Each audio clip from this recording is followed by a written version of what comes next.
Bien que cela puisse sembler incroyable, il est très probable que la terrible et étrange histoire de la planète Mon Petit Grand, du ciel de laquelle Arthur Accro, Ford Escort et Zappy BBC sont tombés pour atterrir sur le dos d'oiseaux pour le moins curieux et exaspérants, où ils admirèrent avec surprise une grande statue représentant une personne inattendue, Arthur Accro lui-même, où ce dernier échange quelques mots hostiles avec des soldats extraterrestres qui boitent inexplicablement, puissent connaître une certaine forme d'explication.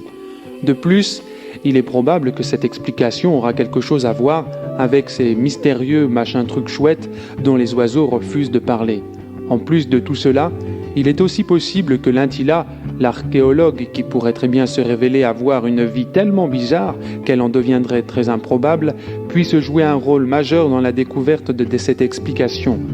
Il est même possible que les cochons se mettent à voler ou que tout le monde finisse par vivre heureux et pour toujours une fois cette aventure finie.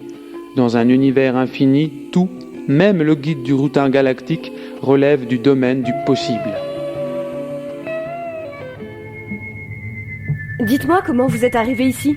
Impossible. Que voulez-vous dire? Bien, c'est quelque chose qui s'appelle le générateur d'improbabilité infinie. Ne me demandez pas comment ça marche ou je pleure. Vous êtes arrivé dans un vaisseau? Oh oui, il est garé à 15 km au-dessus de nos têtes dans une tasse. S'il vous plaît, ne me posez pas de questions à ce sujet-là non plus. Y a-t-il quelque chose dont vous désiriez parler? La vie, la liberté et la recherche du bonheur. Quoi? Je sais, difficile pour commencer une discussion. Pouvez-vous atteindre votre vaisseau? D'ici? Non. Quel est le problème? Vous voulez que je parte? Non, c'est juste que notre vaisseau a été trouvé et démantelé par les fantassins. Nous n'avons plus aucun moyen de quitter la planète. Bien, je ne pense pas pouvoir être d'une grande aide. Combien êtes-vous? 3 d'entre nous sont ici. Lintila. Quoi? Lintila, c'est un nom. Oh, moi c'est Arthur, et vous? Je viens de vous le dire, Lintila. Oh, oui, désolé, je pensais que vous... qu'importe, bonjour. Venez, vous pouvez nous aider. Nous devons creuser beaucoup et la pelleteuse automatique est cassée. Vous ne pensez tout de même pas creuser votre chemin hors de cette planète, si? Non, je vous ai déjà dit que nous sommes des archéologues. Ah, vous ne semblez pas être en très bonne condition pour creuser avec votre bras en écharpe. Il est cassé? Oh non, c'est juste une pseudo-fracture. Une... Pseudo-fracture. Il a été fracturé artificiellement. L'enflure, la douleur et l'immobilité sans les inconvénients d'une vraie fracture. Et ça fait du bien? Du bien? Oui, dans ce cas particulier. Vous n'aimeriez pas que j'ai un bras cassé, n'est-ce pas? Non, bien sûr que non. Je veux dire, je vous connais à peine. Vrai, mais les conséquences sont intéressantes. Hein? Oui, bien sûr qu'elles le sont. Psychologie de crise, les bénéfices du travail sous haute pression. Il n'y a rien de plus inutile qu'une archéologue qui s'ennuie. Venez, ce tunnel conduit à notre camp de travail. Vous voyez ce dispositif? Ça ressemble à une montre. C'est un provocateur de crise. Nous l'avons fixé sur 9 heures et... Vite, ils sont derrière nous! Qui? Personne, vite, venez, à travers le tunnel, ils arrivent! Mais... Ils arrivent! Bon, si vous le dites. Le problème majeur que dut affronter la profession médicale dans les secteurs les plus industrialisés de la galaxie, après la découverte des remèdes pour toutes les principales maladies et l'invention des systèmes de réparation instantanée pour toutes les blessures physiques et les infirmités, mis à part les formes les plus avancées de mort, fut celui du chômage. Les planètes étaient couvertes d'individus bronzés, robustes, propres, disposant de tous leurs membres et se contentant de se balader à travers la vie. Les seuls docteurs toujours en activité étaient les psychiatres, tout simplement parce que personne n'a pu encore trouver de cure à l'univers pris dans sa globalité, ou plutôt la seule qui existait a été abolie par les docteurs en médecine. Ensuite, il faut remarquer que comme la plupart des formes de traitement médical, les cures intégrales ont un paquet d'effets secondaires indésirables, l'ennui, l'apathie, le manque de... bien d'à peu près tout. Et c'est dans ces conditions qu'on réalisa que rien ne transforme mieux un musicien légèrement talentueux en un grand génie que la surdité rampante, ou encore que rien ne transforme mieux un homme robuste parfaitement normal en un grand leader politique et militaire que des dégâts cérébraux irréversibles. Soudain, tout changea. Des livres auparavant classés parmi les meilleures ventes comme « Comment j'ai survécu 1 heure avec une foulure au petit doigt » furent ensevelis sous des rats de marée constitués de titres tels « Comment j'ai escaladé la face nord du Megapurna avec un doigt particulièrement robuste » mais tout le reste foulé, cassé ou mordu par une horde de yaks déchaînés. Ainsi les docteurs purent-ils reprendre leur activité. Ils se mirent à recréer toutes les maladies qu'ils avaient abolies dans des formes populaires faciles à l'emploi. Ainsi, en appliquant le type voulu d'infirmité instantanément disponible, même le simple fait d'allumer un poste de télé 5D pouvait devenir un challenge d'envergure. Et quand tous les programmes sur toutes les chaînes étaient en fait réalisés avec des acteurs dyslexiques filmés avec des caméramans aveugles, au lieu d'en donner seulement l'impression, cela rendait le tout encore plus intéressant. Pendant ce temps, Ford Escort et Zappy BBC, qui ont fortuitement atterri sur le dos d'un gigantesque oiseau extraterrestre, réalisent une fois de plus que la chose la plus utile que Ford ait en sa possession est quelque chose qu'il a acheté chez Marks & Spencer à Londres, peu de temps avant que la Terre ne soit démolie. Amène-nous sur le sol, stupide oiseau! Non, je vais juste voler en rond pendant un moment. Et après, tôt ou tard, vous devrez bien vous décider à partir et à continuer votre voyage. Je suis désolé, mais c'est ainsi. Zappy!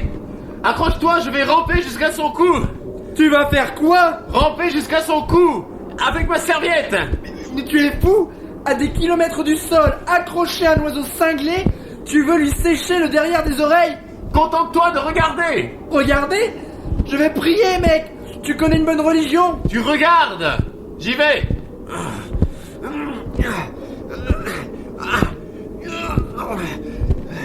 Zappy! Alors, j'y arrive? Quoi? J'en suis où? Comment veux-tu que je le sache, mec? J'ai les yeux fermés! Tu ne sais pas où tu es? J'ai les yeux fermés! Génial!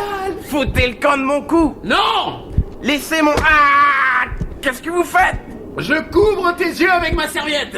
Je ne vois plus où je vole! Tu en as pas besoin pour voler jusqu'en bas, tu n'as qu'à suivre la force de gravité! C'est très simple!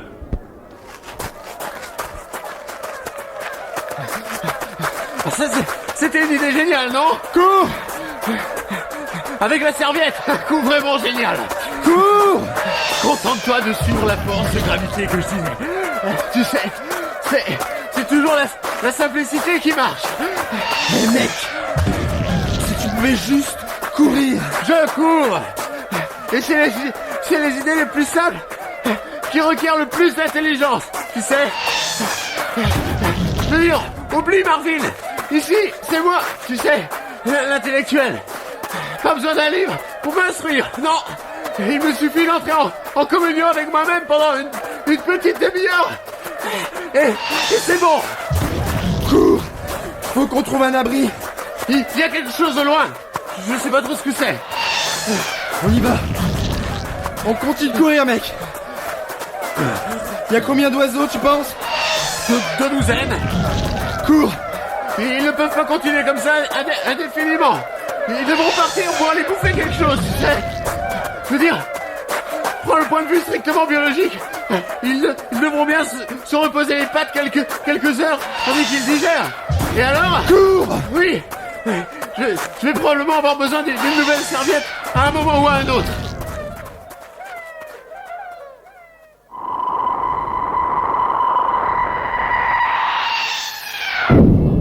Le son que vous venez d'entendre n'appartient pas en fait à cette position temporelle. Il n'a pas été entendu par Ford Escort et Zappy BBC et ils n'ont pas été témoins de sa cause.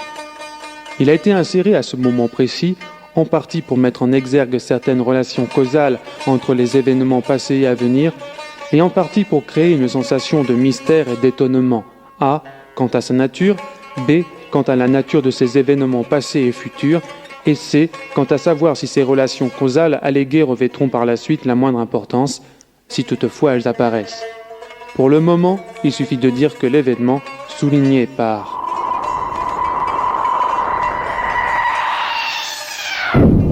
s'est produit et qu'Arthur Adro sera bientôt confronté à l'une de ses conséquences. Mais le voici qui sort du tunnel.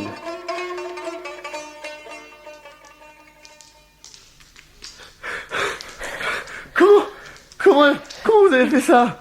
Vous avez pris 3 minutes et avec un bras cassé imaginaire encore. Justement, tu surcompenses toujours tes handicaps. Je pense me faire retirer mon corps entier chirurgicalement. Bon, crise terminée. J'ai semé nos poursuivants. Quoi? Ah oui, bien. Mais dites-moi. Lintila! Oui, vous avez déjà donné votre nom, merci. Lintila! Où étais-tu? Ça fait des heures que tu es parti. Hein? Qui c'est? Je me suis heurtée à des fantassins et j'ai dû rester cachée. J'ai trouvé ça. Qui c'est? Il dit qu'il s'appelle Arthur, mais je crois qu'il est inoffensif. Il peut nous aider à creuser. Excusez-moi, qui c'est? C'est Lintila. Mais je pensais que Où est Lintila? Qui? Là-bas, à la surface. Une chose des plus extraordinaires s'est produite. Oui, très probablement. Mais pourquoi êtes-vous... C'est toi, Lintila? Oui. Est-ce que Lintila t'a dit ce qui se passait? Qui? Elle a juste dit qu'il s'était produit quelque chose d'extraordinaire. Excusez-moi, est-ce que je peux placer un mot? Que voulez-vous? Pourquoi est-ce que vous êtes toutes les trois pareilles? Pourquoi est-ce que vous êtes pareil à vous-même? Pourrais-je m'abstenir de répondre à cette question? C'est très étrange. Nous ne faisions guère de progrès sans la pelleteuse, et soudain, juste quand j'allais partir, il y a eu un bruit extraordinaire. Quelle sorte de bruit? Une sorte de... Et quand je me suis retournée, un grand trou venait de s'ouvrir. Il a explosé toutes les couches géologiques. Nous sommes presque rendus chez nous. Mais c'est impossible. Impossible, je ne sais pas, mais très improbable en tout cas. Mais pourquoi êtes-vous toutes exactement semblables? Bien, vous êtes exactement semblables à vous-même, n'est-ce pas? C'est vrai. De même pour nous. Nous sommes des clones. Ah, des clones! Ah, j'en ai entendu parler. Vous voulez dire qu'au début, vous n'étiez qu'une, et qu'ensuite, d'exactes copies ont été réalisées. Et c'est ainsi qu'à présent, vous êtes 3. Oui, sauf que nous sommes presque 578 milliards. Hein? C'est bon, les autres ne sont pas là en ce moment. Peut-on continuer notre boulot? Ça fait beaucoup, non? Le problème posé par l'existence de 578 milliards de clones de Lintila est facile à concevoir, mais plus difficile à résoudre. Bien sûr, cela fait déjà un bon bout de temps qu'existent les machines de clonage. Leur utilité n'est plus à démontrer pour ce qui est de reproduire des personnes particulièrement talentueuses ou attractives, ou encore sous la pression du lobby de la division marketing de la corporation cybernétique de Sirius, des personnes particulièrement faciles à duper. Et tout était pour le mieux dans le meilleur des mondes et était seulement occasionnellement très confus. Mais un jour, une machine de clonage se mit hors synchronisation avec elle-même. Programmée pour reproduire 6 copies d'une jeune femme merveilleusement talentueuse et attractive, nommée Lintila, pour une agence de mannequins d'élite top nulle, tandis qu'une autre machine créait 500 cadres commerciaux célibataires de façon à conserver un équilibre rentable entre l'offre et la demande, la machine se mit en marche. Malheureusement, elle fonctionna d'une telle façon qu'elle se mit à créer chaque fois la moitié de la Lintila suivante avant que la précédente ne fût complétée. Ce qui veut dire tout simplement qu'il était impossible de l'éteindre sans commettre un meurtre. Le problème occupa les ingénieurs en clonage, les prêtres, des pages entières du courrier du justicier sidéral et finalement les juristes qui expérimentèrent vainement des moyens pour redéfinir le meurtre, le réévaluer et à la fin le réorthographier tout en espérant que personne n'en s'en rendrait compte. Une solution a à présent été trouvée, mais comme elle n'est pas plaisante, elle ne sera révélée que quand cela deviendra absolument nécessaire. Pendant ce temps, Arthur Accro est sur le point de découvrir la terrifiante vérité à propos des machins trucs chouettes dont les oiseaux refusaient de parler. Vous voyez, les différentes strates dans la façade du cratère représentent les âges successifs de l'histoire de la planète. Ah oui, ça doit être intéressant, n'est-ce pas? Intéressant? C'est effrayant. Ah bon? Bien, pour moi, à vrai dire, ça ressemble tout à fait à une tranche de gâteau fourré. Alors pourquoi disiez-vous que cela avait l'air intéressant? Oh bien, les gâteaux fourrés m'intéressent beaucoup. Regardez bien, il n'y a pas quelque chose qui vous frappe? Eh bien, c'est de la pierre, non? En bas, nous avons couche après couche, les restes des premiers tassements les uns sur les autres. Là, d'autres couches, plus minces, les restes de villes, chacune construite sur les ruines de la précédente. Nous parlons en millions d'années, vous voyez. Et soudainement, au-dessus de ce niveau, qu'est-ce qu'on a? Encore plus de roches. Mais qu'est-ce qu'elle a de spécial? C'est tout lisse, pas de strates. Oui, plus de construction, plus de villes, et personne qui vit sur la planète, du moins à sa surface. Aussi, cette strate antérieure est celle qui est significative. Et savez-vous de quoi elle est constituée? Par de la roche? Non. De la pierre? Non. Un autre type de roche dont le nom m'échappe temporairement. Touchez-la, grattez-la. Oh, c'est mou et friable. Comme quoi? Ah, je sais, c'est... Oui. C'est quoi déjà le nom de ce type de roche mou et friable? Ce n'est pas de la roche. Bien, c'est quoi alors? Des chaussures. Quoi? Des chaussures, par milliards. Une strate entière de chaussures compressées. Des chaussures? Qu'est-ce que vous en savez? Nous le savions depuis longtemps. Nous avions juste besoin d'une confirmation. Et que font-elles là? Pas grand-chose. Non, je veux dire, pourquoi des chaussures? Pour la bonne raison, camarade, que les chaussures sont l'avenir économique de cette galaxie. Hein? Debout tous les deux! Qui êtes-vous? Il se trouve que je suis Tic Frappécourt. Il se trouve que je suis le plus en vue des jeunes cadres de la corporation galactique de chaussures Nicton-Rib. Il se trouve que j'ai dirigé personnellement l'entière rationalisation de cette planète dans le cadre du programme Globalisation Totale Chaussures. Il se trouve que je suis aussi aux commandes du plus gros contrat de développement de toute l'histoire de la chaussure. Il se trouve que je suis très profondément enquiquiné de trouver ma planète criblée de dispositions subversives visant à saper toute la structure de l'opération Nicton-Rib et donc le futur économique de la galaxie elle-même. Il se trouve enfin que je pense que je serais très bien avisé de vous révoquer tous. Est-ce que cela répond à votre question? C'était quoi ma question déjà? Il y a bien entendu une autre question, celle portant sur la nature du bruit suivant.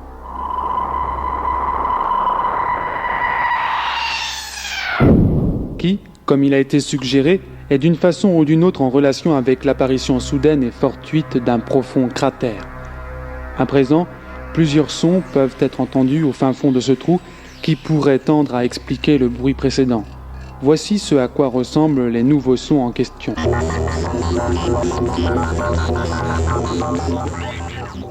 Et ensuite, il continue ainsi. Fait. Je souffre, donc je suis. Ou, dans mon cas, je suis, donc je souffre.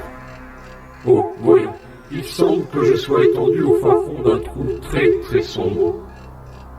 Le concept me semble familier. Cela ne devrait-il pas me rappeler quelque chose? Ah oui, je m'en souviens. La vie. Peut-être que si je reste étendu ici à l'ignorer, elle finira par s'en aller. Ou peut-être pas. Pour être parfaitement franc avec moi-même, si elle ne s'en est pas allée après une chute de 15 km et un voyage d'1 kilomètre à travers la roche, il y a de grandes chances pour que je me la colle pour de bon et pour longtemps. Pourquoi ne m'étendrais-je pas ici après tout? Pourquoi est-ce que je ne sors pas? Pourquoi est-ce que je ne continuerai pas à faire...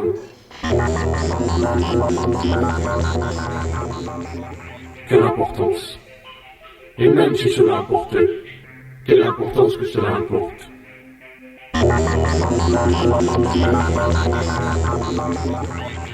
Et ainsi de suite. Pendant ce temps, au sommet du trou, juste quelques nanosecondes sont passées depuis qu'Arthur a lancé un « C'était quoi déjà ma question ?» Vous? Moi? Pourquoi les deux autres poupées qu'on a ramassées vous ressemblent à ce point? C'est une longue histoire. En bref. Parce que... Parfait. À présent, écoutez. Je pourrais aussi bien vous révoquer. Nous révoquer. Oui, T-U-E-R. Révoquer. Mais à la place, je crois que je vais m'amuser un peu avec vous deux. N'avons-nous pas notre mot à dire sur le sujet? Fantassin! Monsieur! J'ai décidé de les amener dans mon bureau pour m'amuser un peu avec eux. Oui, monsieur! Je crois qu'ils seront parfaits accrochés au mur. Faites pour le mieux. Nous prendrons ma Jeep Buggy de fonction. Tout de suite, monsieur! Et ne boitez pas. Non, monsieur! J'essaierai, monsieur! N'essayez pas, faites-le. Oui, monsieur! À présent, vous boitez de l'autre pied? Oui, monsieur! Ne boitez avec aucun pied. D'accord, monsieur! Prisonnier, Oui, nous? ramassez le fantassin et prenez-le avec vous. Merci, monsieur!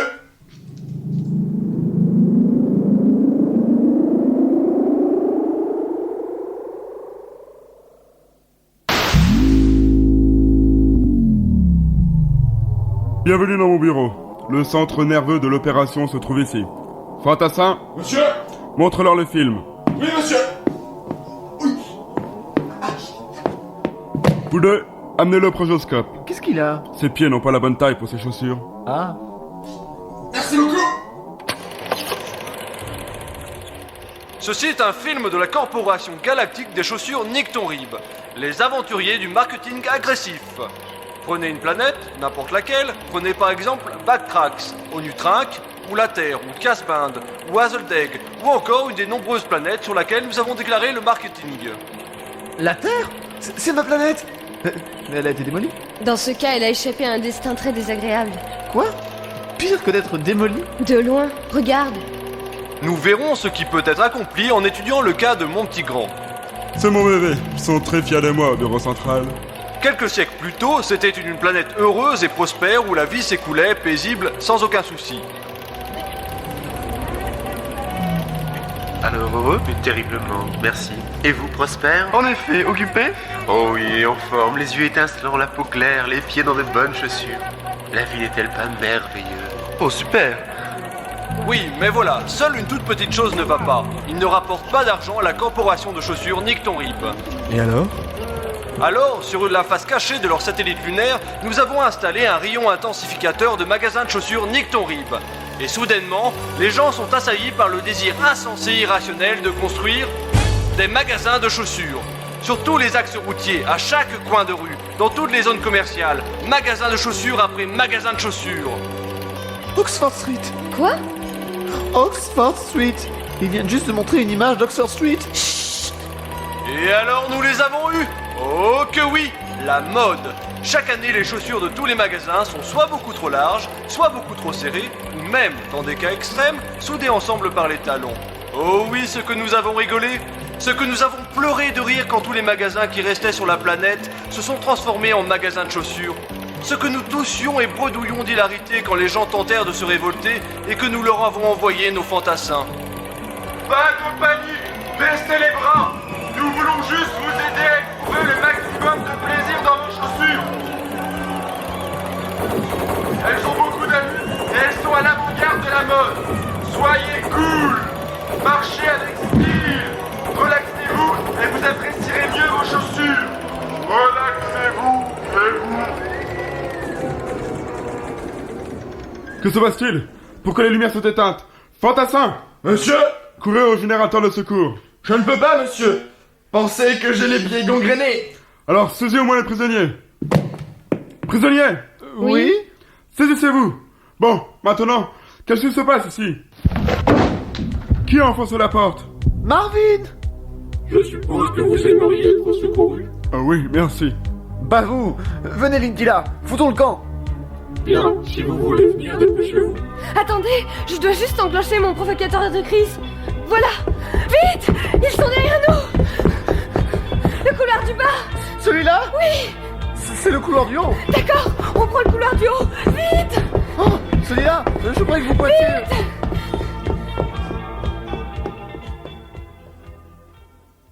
Ainsi, tout désigne les chaussures comme étant les mystérieux machins trucs chouettes dont les oiseaux refusaient de parler. Et le fait curieux est que le rayon intensificateur de magasins de chaussures susmentionné il y a quelques secondes est du bidon, conçu dans la seule optique de faire croire aux cadres de Nick ton Rib qu'ils ont fait quelque chose d'incroyablement agressif alors qu'ils ont seulement besoin d'attendre. L'horizon chaussure est à présent un phénomène économique fermement établi et plutôt triste, qui dans les temps futurs sera enseigné en tant que matière à part entière, compris dans le programme de base des classes de primaire. Voici une leçon informatique typique. Bonjour, vie organique. Salut, prof. Es-tu confortablement assis? Oui. Alors lève-toi. Les dures réalités économiques. Leçon 17. Tu es debout? Oui. Bien. Question. Tu vis dans une civilisation excitante qui va de l'avant. Où regardes-tu? Vers le haut. Que vois-tu? Un ciel clair, les étoiles, un horizon infini. Correct. Tu peux presser le bouton. Merci. C'est si bon. Question. Tu vis dans une civilisation qui stagne et décline. Où regardes-tu? Vers le bas. Que vois-tu? Mes chaussures. Correct. Que fais-tu pour te remonter le moral? Je presse le bouton. Incorrect. Réfléchis encore. Ton monde est un endroit déprimant. Tu regardes tes chaussures. Que fais-tu pour te remonter le moral? J'achète une nouvelle paire. Correct. Je peux presser le bouton? D'accord. C'est si bon. À présent, imagine que tout le monde fait la même chose. Que se passe-t-il? Tout le monde se sent bien. Oublie le bouton. Concentre-toi. Tout le monde achète une nouvelle paire de chaussures. Que se passe-t-il? Il y a plus de chaussures. Et? Il y a plus de magasins de chaussures. Correct. Je peux? Non. Oh! Et de façon à soutenir tous ces magasins supplémentaires, que doit-il se passer? Tout le monde doit continuer à acheter des chaussures. Et comment est-ce qu'on fait pour arriver à ce résultat? Les manufactures dictent de plus en plus la mode et conçoivent les chaussures de telle façon que soit elles font mal aux pieds, soit elles tombent en morceaux. Et donc? Tout le monde doit acheter plus de chaussures. Jusqu'à ce que tout le monde en ait ras-le-bol de ces foutues chaussures pourries. J'en ai ras-le-bol de ces foutues leçons pourries. Et après? Pourquoi est-ce que je peux pas presser le bouton? Et après? Allez, réponds. investissement massif du capital par les manufacturiers pour essayer de pousser les gens à acheter des chaussures. Ce qui signifie... Plus de magasins de chaussures. Et alors, nous atteignons quel point? Le point où je presse le bouton à nouveau. D'accord. Wouh, c'est si bon. Nous atteignons quel point? L'horizon chaussures. Toute l'économie bascule. Les magasins de chaussures deviennent de plus en plus nombreux que tous les autres types de magasins. Il devient économiquement impossible d'ouvrir autre chose que des magasins de chaussures. Et bang! Je presse à nouveau le bouton. Youpi! Attends ma permission. À présent, dis-moi quel est le stade final. Tous les magasins de chaussures du monde fusionnent en un seul magasin de chaussures. Rempli de chaussures que personne ne peut porter. Le résultat? Famine, effondrement, ruine. Tous les survivants finissent par évoluer en des oiseaux et ne mettent plus jamais les pieds sur le sol. Excellent. Fin de leçon. Tu peux presser le bouton. Ouais! Youpi! Ah, c'est si bon! Merci, prof. Au revoir. Tu n'oublies pas quelque chose? Quoi? Presse l'autre bouton. Oh, d'accord. Oh, c'est si bon! Et ainsi de suite, pendant ce temps, à la base de Nick Horrible, l'excitation augmente.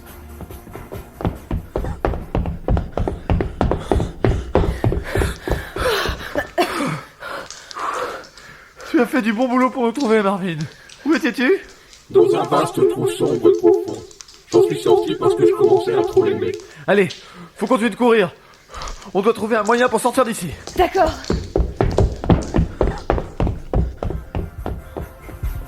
À un peu plus d'1 kilomètre à l'est, Zappy et Ford sont heureux d'avoir trouvé un moyen de rentrer quelque part, à savoir une sorte d'abri qui puisse les protéger de la vengeance des oiseaux. L'abri se concrétise par un immeuble en ruine, très bas et très très vieux.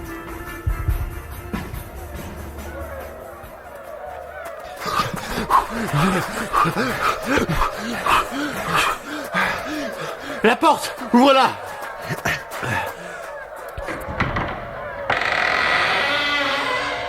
Ok, entre! Hé, regarde ça! Regarde ce qu'on a trouvé, mec! Oh, stupéfiant! Un spatioport en ruine! On dirait que personne n'y est venu depuis des siècles! Oh, c'est extra, tous ces vieux vaisseaux! Ouais! Juste de la rouille et des débris! Ouais! Ça donne le frisson, mec! Tous ces vaisseaux, c'est comme... C'est quoi le truc qui reste quand l'œuf s'ouvre? L'oiseau? Non, autre chose! Hein? Tu sais, le truc autour de l'œuf. La coquille? Ouais, c'est ça. Comme d'énormes coquilles brisées. Et toute la poussière, mec. Et ces énormes toiles d'araignées.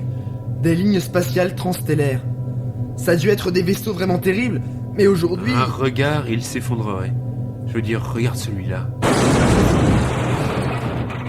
Il s'est effondré. Regarde cet autre, le gros là-bas. Il est couvert de boue et de poussière. Mais il a l'air entier. Eh, ouais. Et il est toujours connecté sur ces lignes de ravitaillement. C'est étrange. Tu sais à quoi je pense? Non? Moi non plus. Effrayant, non? Jetons-y un coup d'œil. Ford. Ouais? Est-ce que ce vaisseau... On dirait qu'il est en état de fonctionnement. Je sens une très légère vibration. Mais il doit être là depuis des siècles. Eh mec, passe-moi ces 4 morceaux de tube. Ceux-là? Ouais. Je vais me faire un stéthoscope pour écouter ce bébé. Voilà. Voilà, comme ça. Tu entends quelque chose? Ouais, je peux entendre. Quelque chose. Quoi? Ford, je ne peux pas croire ce que je viens d'entendre. Laisse-moi écouter. Ok, mais t'as intérêt à te visser la tête, hein.